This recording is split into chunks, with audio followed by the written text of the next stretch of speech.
Aloha and welcome. My name is Taylor Norris, and I'm a certified Galactic Astrology soul reader, as well as a Reiki master teacher. And in today's video, we will be diving into the mysteries of the upcoming Gemini full moon on November 26th, 27th, 2023. And the theme that's really coming forth in this Gemini full moon is open contact and this sense and this feeling of reaching beyond the veil. So, thank you so much for being here. Let's explore this beautiful full moon together. Before we dive in, I want to make sure that you are aware that you are invited to attend the upcoming Sagittarius New Moon Distant Reiki Share. I will be hosting this online on Zoom on December 11th at 7 a.m. Hawaii time. This is 9 a.m. Pacific. You can use a time zone converter and figure it out when it is for you and if it's a time that works for you. You don't have to have any kind of Reiki experience to attend. Everybody is welcome and it's free. To RSVP, you can go to my website, taylornorrisreiki.com. And this is an opportunity to directly experience the cosmic energies together in a sacred space of soul family and conscious community. So I would love to connect with you there. All right, so what we have here is the astrological chart of the Gemini full moon. As I mentioned, this is happening on November 26th for those of us who are living in Hawaii and maybe some other time zones, a few of us. Really, it's like thousands of us, but still, for most people, this is going to occur on November 27th. For me in Hawaii, it's happening late at night on the 26th. So hopefully I'll be able to, enjoy a clear sky and go and see the beautiful moon rise over the ocean. Fingers crossed. So, what is this Gemini frequency? Well, we have the moon that's in the sign of Gemini, and we have the sun in the sign of Sagittarius. So we're dealing with the zodiac signs that are linked to truth and knowledge and wisdom and exchanging information, communication, learning, teaching, receiving wisdom, transmitting wisdom, putting facts together, organizing thought forms, belief systems, whole structures of thought and ways of ordering reality and communicating that divine and sacred order of one's reality and the true nature of reality. Gemini is also about connecting. Gemini loves to connect, loves to talk about it, loves to hear other people talk about it, loves to get together and exchange ideas and keep accumulating pieces of information, even if there's not a larger vision of why. Gemini knows it just needs to collect the information and that at some point it'll be useful. Sagittarius is more concerned with collecting the information that is useful and refining whatever Gemini is learning and actually sharing it in a way that benefits others. A Gemini full moon is definitely a moment to really be reflecting on what have you learned? What still do you wish to learn? How do you wish to grow? How do you wish to grow in your knowledge, in your wisdom, in your communication, in your connections, in your teaching, in your mentorship, even in the ways you're sharing information. These are all topics to be reflecting upon. Maybe you're finishing a course of study. Perhaps you are Gemini. If you're finishing one, you're starting another one too. And you're probably not just starting one new course of study, you might be starting multiple, finishing multiple, reading multiple books, writing multiple books, juggling multiple projects. So don't be surprised if this is highlighting for you. Now, there's some very interesting aspects when we look at the aspects, the geometries that the other planets are making to the moon and the sun. So this really gives us a color and a flavor to how the energy is going to be expressed. So this full moon is part of a T-square with Saturn here. You see Saturn at almost 1 degree of Pisces is square both the moon and the sun. And the sun is together with Mars. So that's a Mars square Saturn, as well as Saturn squaring this full moon. Now, we could even make this a grand square by including the mean calculation, which makes her sound really nasty, but mean Lilith, the dark feminine, the cosmic feminine, another marker for the unconscious, what is hidden, what is beyond the veil, what is below the surface of conscious awareness. So, what does this mean? Well, whatever is happening, there's going to be some structure to it. There's going to be reality. This is not just Gemini being random and frivolous, which Gemini would say it's never random and frivolous. There's always a point. You just might not know it in the moment.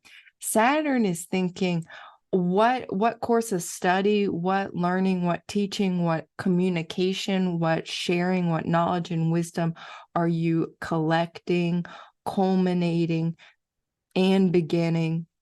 It is for the long term. That is ultimately for your mastery and ultimately for your spiritual mastery, as Saturn is in the sign of Pisces, the mystic, the creative, the spiritual, the one who is very comfortable traveling through the veil. Saturn in Pisces says, what veil? Especially with Neptune in Pisces co-present. What veil is that you're talking about, ma'am? I'm sorry, excuse me. I was not aware that there was a veil. The veil is a non-issue. And Saturn in Pisces is all about learning how to navigate that veil, have it there when you want it there, when you need it there, and have it disappear when you're wanting to tune in and tap into what is beyond the veil. So, courses of study, longer term for your mastery. Maybe this is a new way you're going to be sharing information, communicating information, teaching others, courses of study you're offering as well. So very good times here. For me, I love studying and learning constantly and teaching constantly. And, by being human beings, that's one of the joys of being human is we get to be both students and teachers and hopefully ultimately become mentors as well. Mentor, apprentice, these kinds of relationships are all part of this dynamic. Now, Venus is also semi-square this Mars and the sun. So that's really going to motivate us to use our money, use our value to secure any kind of course of study we might be wanting to invest in, create a new course of study, create a new way of disseminating information, to really reflect upon what information it is that we value, What is our inner truth? What does our inner authority say about this? What do we wish to create and generate and attract? What kinds of information and wisdom are we receiving? Venus is the feminine. What are we receiving? What are the downloads? So much information can come in, and depending on our frequency, that's going to determine the frequency of the information that we are connecting with. Mars will have made its exact conjunction to the Sun on Saturday, November 18th at 25 degrees of Scorpio and 27 minutes. So we already had the most intense pressurized expression of that energy occurring on Saturday, November 18th. Maybe some of you will have been feeling interesting things happening with your energy, with your focus, with your drive, with your masculine energies as well. This could be very highly productive. It could also feel like a bit of a burnout and like you're not sure why you're needing extra rest or reflection or downtime.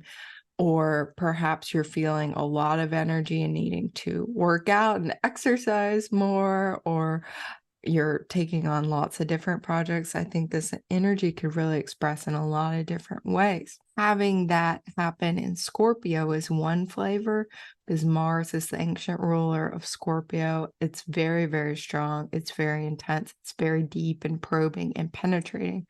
So this would have been a good time also of learning new spiritual topics and doing some really deep alchemical work as well as regards your inner masculine. This will change its flavor and expression when the Sun enters Sagittarius on November 23rd.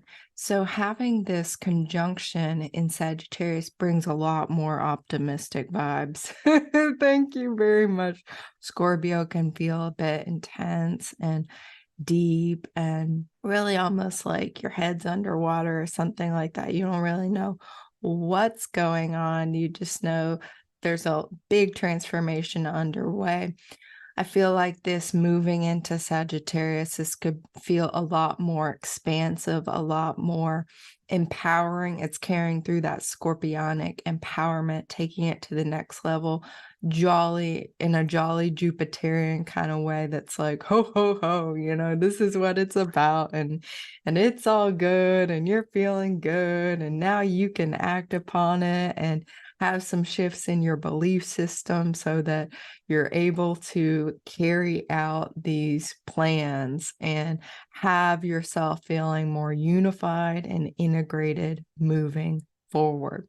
There's also a quincunx. Jupiter and Taurus is in quincunx to this Mars Sun. So this is an adjustment. This is also an expansive energy like I was just talking about. So this full moon is not only like happening in the mind, Gemini, air, it's happening in the body, Mars, Sun.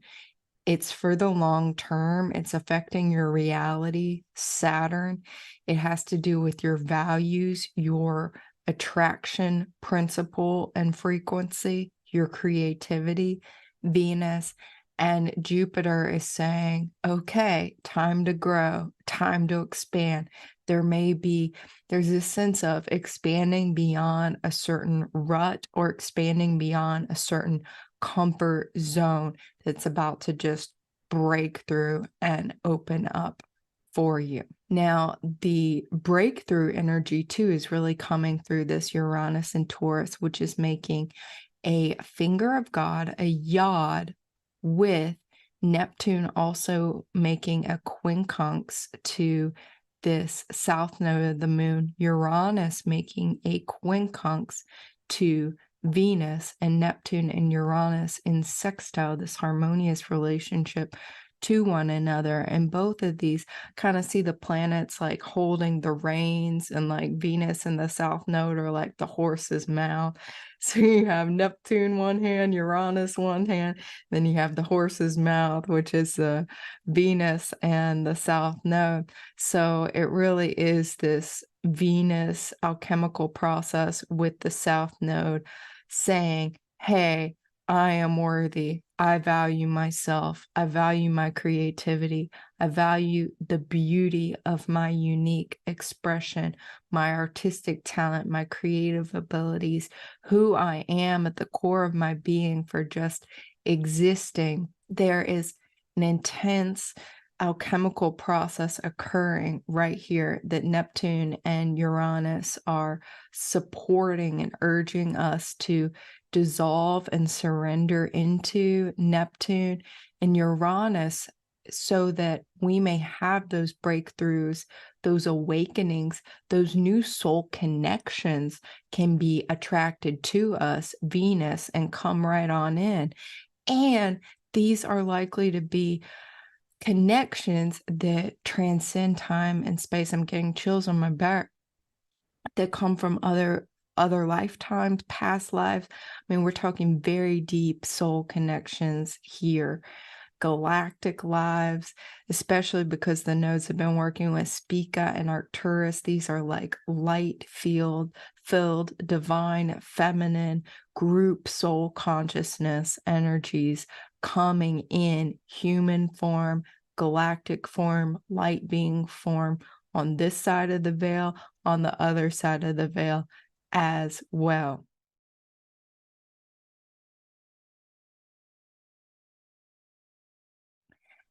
And what's more is that the shape of this chart, if we ignore Lilith here, no offense, Lilith.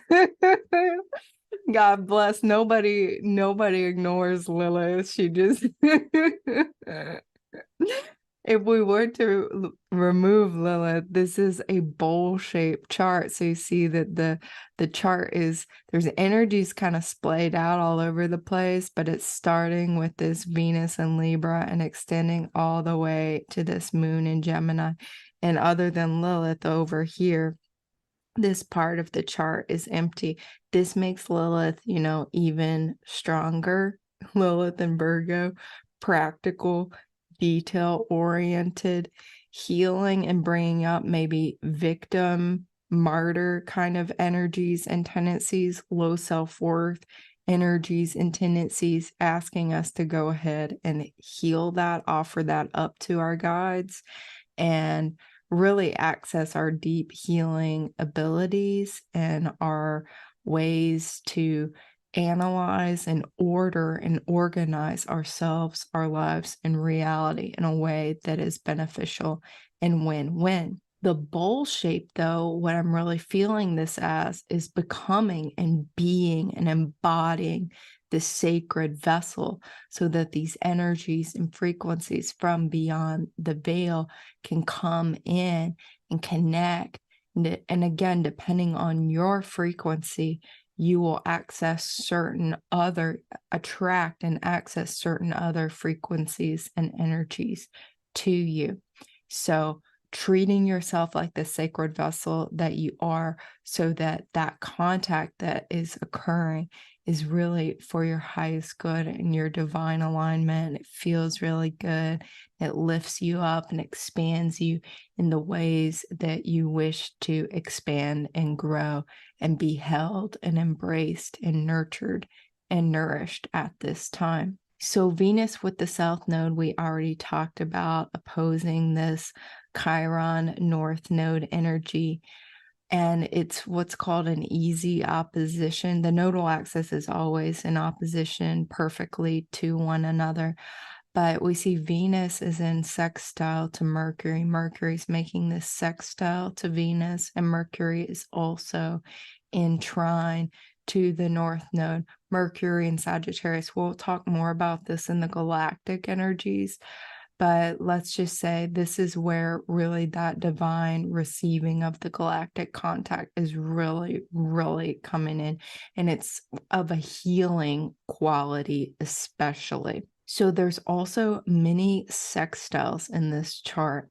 You see the sextile we just talked about between Venus and Mercury, but we even see this chain of sextiles here, starting with Mars and Sun to Pluto to Neptune into Uranus. So this is another kind of bowl shape we are seeing in the chart, a container being formed to receive divine intelligence in our body, the intelligence and wisdom of our soul, of our spirit, our connection to all that is, our ability to wake up and connect with our galactic soul family, our soul family of light, our soul family of human beings as well, and be the sacred vessel for this high level information that wants to stream through us at this time. Very profound. We have a predominance of the fire energies and the mutable energy. So this is passionate, this is creative, this is filled with so much life force energy and vitality and radiance. It's just stunning. And the mutable energy is there with us as well, saying shift, transform, transmute, be flexible right now.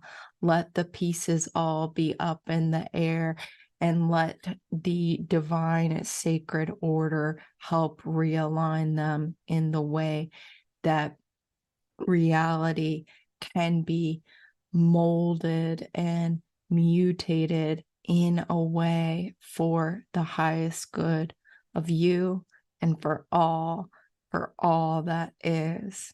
Okay, so turning our attention now to the Sabian symbol for the moon. It is Gemini 6, a revolutionary magazine asking for action. The keynote is the explosive tendency of repressed feelings and root emotions. So whether the revolutionary action is violent or peaceful, bitterly resentful or loving, the one desire is to reach beyond established forms. This interpretation comes from Dane Rudger, and you can see it for each degree of the zodiac on mindfire.ca. Highly recommend that website. And this symbol is really what was part of the confirmation about this beyond the veil, accessing this information from beyond the veil, reaching beyond the known and accessing that which is unknown, that which is cutting edge and leading edge and needs to be integrated and received now that the time is now, and we can access this information, this divine intelligence within our own sacred vessels, and that the information we receive is deeply valuable and is really going to help us, and it's really going to help others as well. The Sabian symbol of the sun is also very, very supportive. So it's Sagittarius 5. An old owl sits alone on the branch of a large tree. A poised and wise approach to existence based on a clear perception of unconscious factors and their operation. One might speak here of translucidity.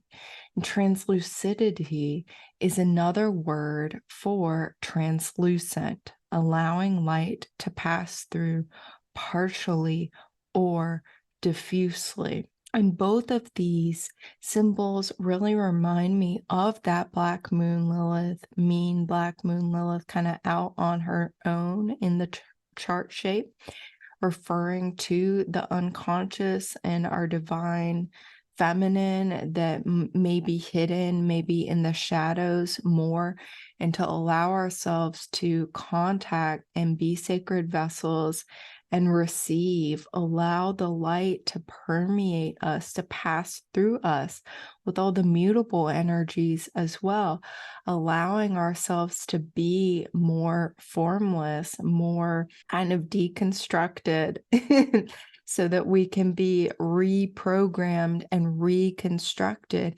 into the new humans, into the new version of ourselves. And this doesn't have to be like in a creepy AI kind of way, unless you're into that and that's your truth. That's your authentic path. Is going to be very organic and natural in the way we normally think about nature, just having a natural process occur, a process that is being orchestrated by light beings or galactic beings that are really just higher aspects of ourselves, enlightened aspects of ourselves, infinite source consciousness. So this is so much wisdom dropping in, and the sun shining the light of awareness, illuminating.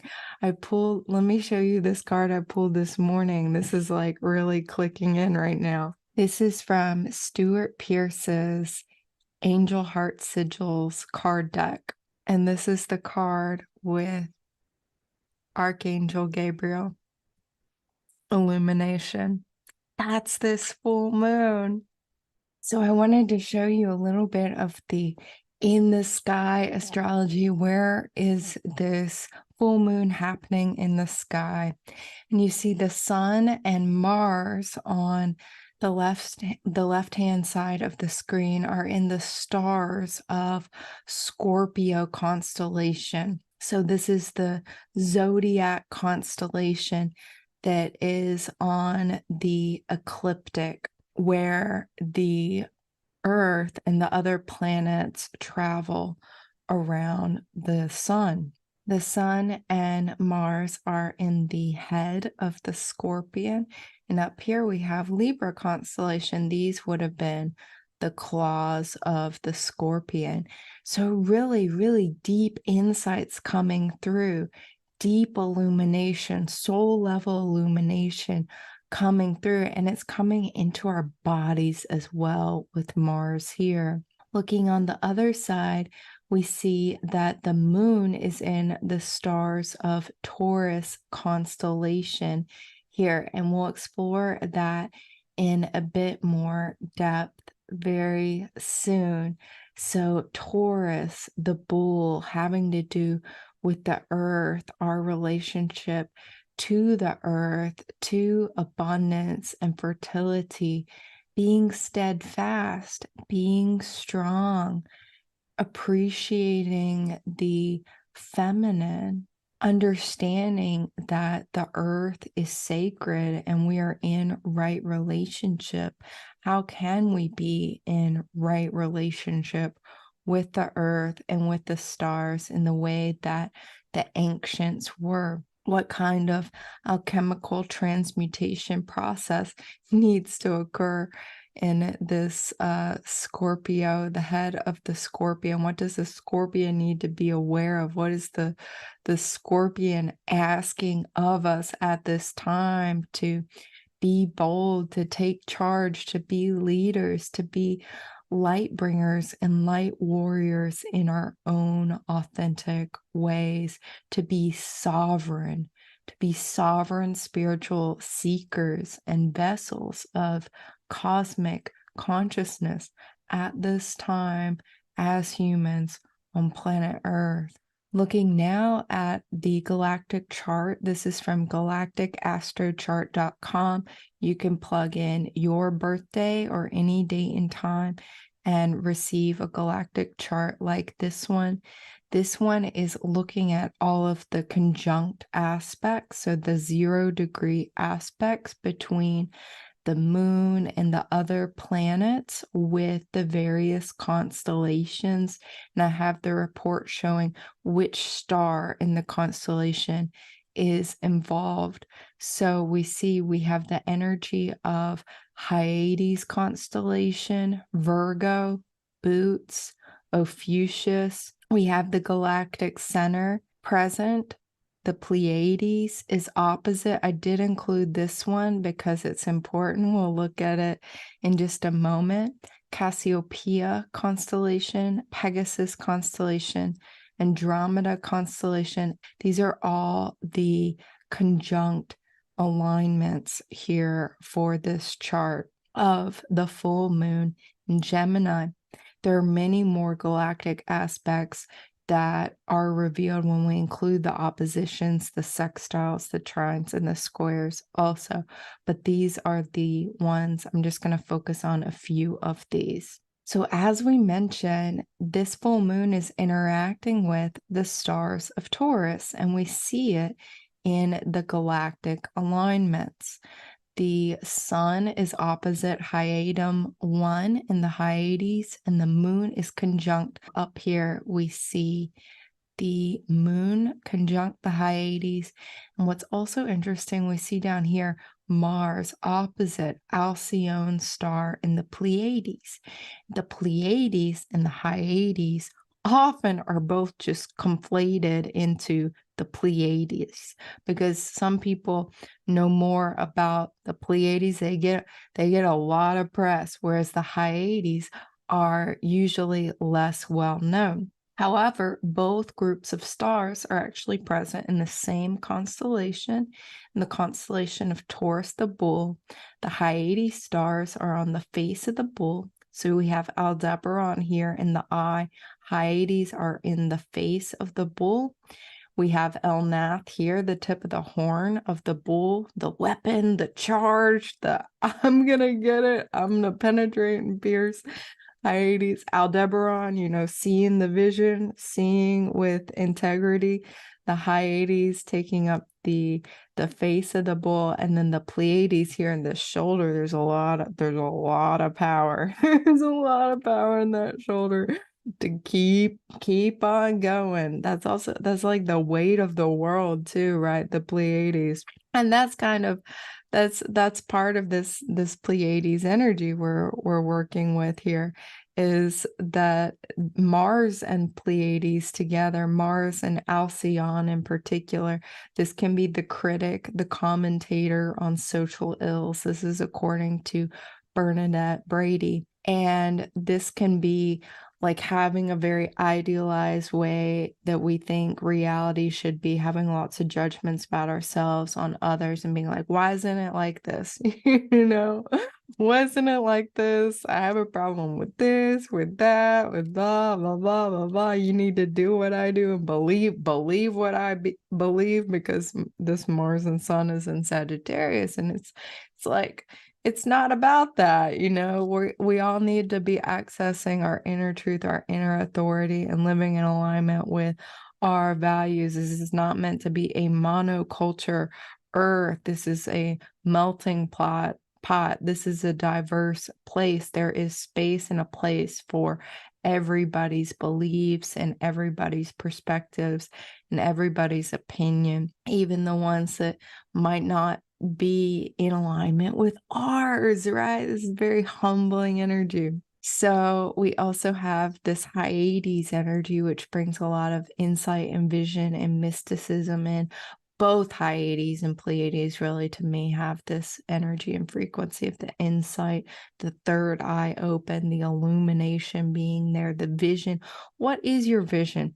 Again, this isn't about converting other people to your vision, but what is your vision, and what do you want to empower in the world? And instead of judging other people who are not doing your vision, just be aligning like fully with your vision and sharing your vision, allowing that to attract into your reality the experiences and the people that are a frequency match for that vision, because it can be now. It can be now. It doesn't have to be in the future.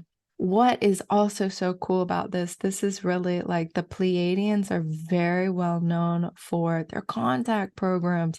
They are the beings, the star beings that are like really, really devoted to initiating contact with Earth, with humans, with other civilizations that are growing and expanding in their consciousness and getting ready to understand that they are galactic citizens, they are galactic beings, they're part of a larger galactic network. And in this larger galactic network, this galactic council of light or federation, however you want to call it, like we treat each other well. We're not fighting each other and blowing up each other's planets. Like, we're respecting one another, we are allowing for diversity, we are keeping peace and sacred order and allowing the divine unfoldment.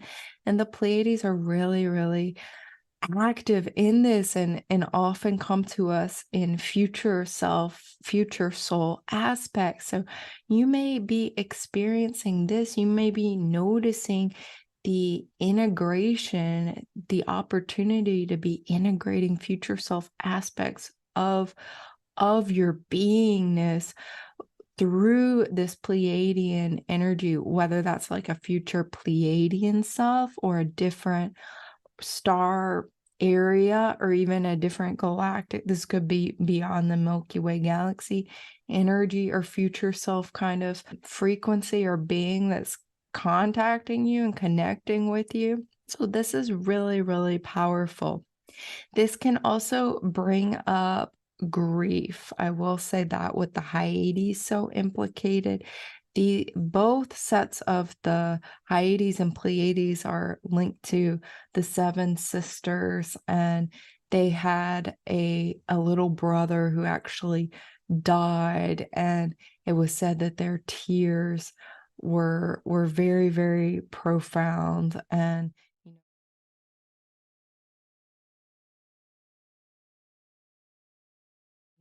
they cried and cried and cried. So there can be a lot of grief for any kinds of losses that may be experienced at this could even be, the grief of your own evolutionary process as you're letting go of these older parts of your self-belief systems that were limiting you in particular ways, relationships that you gave them a chance, you gave them another chance, and it's just like it's not happening. You're just not connecting on that level. So to allow yourself any grief feelings that might come up and understand you're really being supported in this, like your soul sisters and brothers and soul family will have more space to come in. So you allow this grief process to occur, and they're really there for you. They're holding your hand. They are wiping your tears, and they are blessing you with so much love and connection through your sacred moment and through your sacred process. So don't be surprised if there are some really strong galactic energies, some spirit guide energies wanting to come through to you, some other soul aspects and parts of yourself that are connecting in with you. And to simply ask, I use Reiki for my contact work. So really inviting in the enlightened expression, the highest possible expression of these energies, and anchoring yourself in love, anchoring yourself in your connection to the infinite source consciousness, unconditional love. Again, I use Reiki because Reiki is my greatest bouncer, like the bouncer at the club, only letting like the enlightened guides in, and it's no problem. Like the loving guides, the loving energies and frequencies, and Reiki is orchestrating all of that for me. So it's very, very handy. Which brings us to the next energy I wanted to share with y'all is Mercury conjunct Alhague. Now, I might not be saying that in the best way. Alhague is how I'm choosing to say this word. It's in the constellation Ophiuchus, another challenging constellation word. And we see here it's the man in the sky, Alhague, the head of the man in the sky, holding the snake. It's one of the three serpents in the sky, along with Hydra and Draco. And Ophiuchus is kind of in between the two snakes, in between Draco up in the north and then Hydra further south. Ophiuchus is near the ecliptic. At times, Ophiuchus's foot is touching the ecliptic, and that's why every once in a while you hear news reporters saying there's a 13th zodiac sign, but really there's not, because the zodiac signs are different than the zodiac constellations in the heavens. The zodiac sign are the 12 equal parts of the ecliptic divided up into 12, and it does not correlate exactly with the zodiacs up in the heavens, the zodiac constellations. So, what is this all about? Well, it is all about, it's very linked into the mythology. You may be aware of the Greek healer Asclepius, another fun word to say, Asclepius. The symbol for Asclepius is this rod with the snake coiled around it. Kind of looks like a caduceus. The caduceus has the two snakes. Asclepius's rod only has the one snake. Who is Asclepius? Asclepius was an incredible healer in the Greek mythology. Asclepius was the son of Apollo and trained by Chiron to facilitate the bringing out of his profound healing gifts, and they were profound. He was the greatest healer. He was so incredible at healing, and his healings were often linked to the presence of the serpents and the snakes. So what this tells me is he is a master of the Kundalini energy and life force energy, and contained and possessed this really profound wisdom within his being of the life force energy, the energy centers and subtleties that in today's modern medicine are largely not looked at, but you have traditions like Ayurveda and Chinese medicine and others that are navigating and are aware of more subtle energies and more invisible energies. You have energy medicine healers and energy healers, Reiki practitioners that are very aware of this. Asclepius was tapping into this for sure. And he was so gifted, he could actually bring people back from the dead. And this really, really did not sit well with the gods, who eventually killed him and put him in the stars as Ophiuchus, the snake holder here, the snake charmer you sometimes hear this constellation referred to. With these gifts, he was basically enabling mortals to then become immortal if they were able to be resurrected.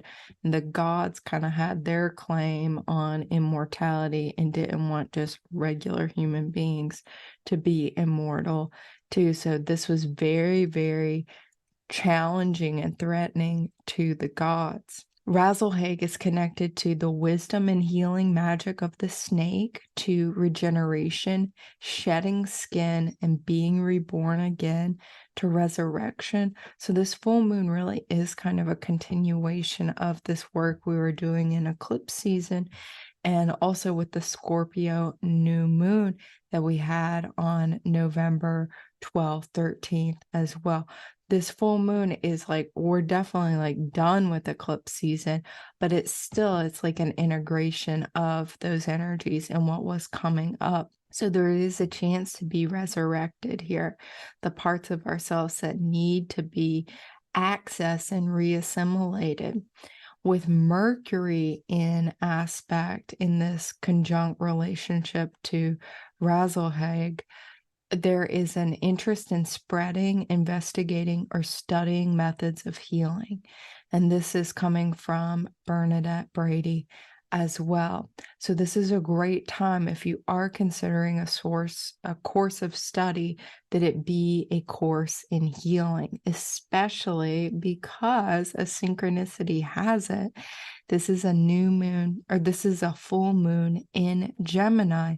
The sign of Gemini is ruled by Mercury, and it's this Mercury that is conjunct Alhague that is all about the studying of healing methods, the investigation of healing methods.